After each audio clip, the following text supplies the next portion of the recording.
Welcome to the Cedars Universe campaign Kickstarter. We haven't actually promoted Cedars or any of these space operas that I write before now, so we figured it was time.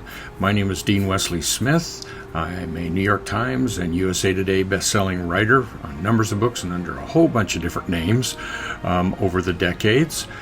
I also wrote about 30 to 40 different Star Trek novels, as well as Men in Black, and all kinds of other stuff.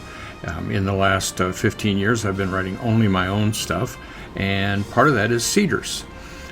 The Cedars universe came out of a combination of Star Trek, first of all, because in The Next Generation, Captain Picard was on one of the episodes, I don't remember which one, was on a planet, an archaeological dig.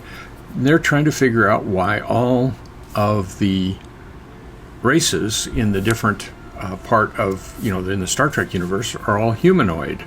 They actually tried to explain it away, and they said that they were seeded by a very advanced race far in the past. And I always thought that was an interesting concept of being seeded. It's also a concept of many UFO anthologists and all that sort of stuff, which I don't pay much attention to, but it's sort of out there in the big world. Now, because I wrote so much Star Trek, I kind of really loved it. I wanted to do a series, but part of the aspect for me is that I loved the idea of getting ships so fast that literally they could go by galaxies like fence posts. And that is using the scale of the universe. We wouldn't run out of galaxies.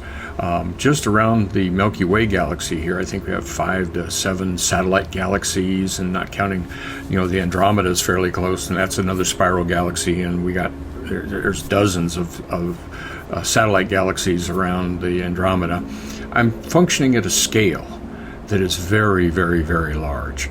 And to do that scale, I had to create the Cedars, the race, basically human, but with advanced genes and technology that could actually seed an entire galaxy of basically Earth. Everybody seeds Earth. The other thing where this came out of was Doc Smith, way back. He had a character by the name of Dick Seaton.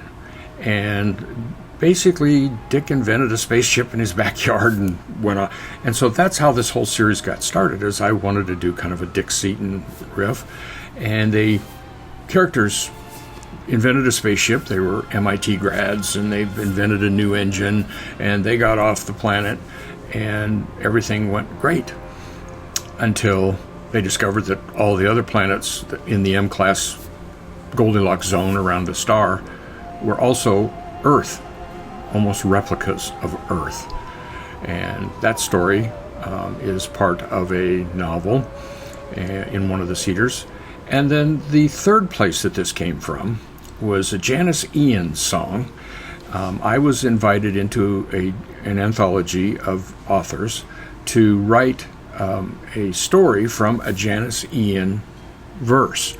And Janis was one of the co-editors, a fantastic person, brilliant writer in her own way, and a brilliant songwriter.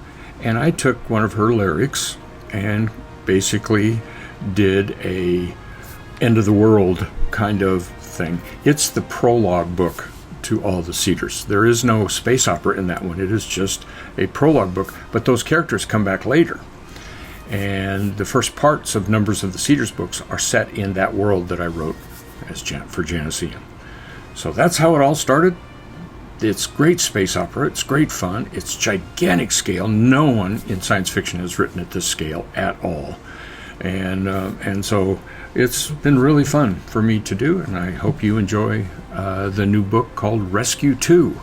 It is the newest book, and it will be the one that will be kind of the foundation of this. Thanks for your support.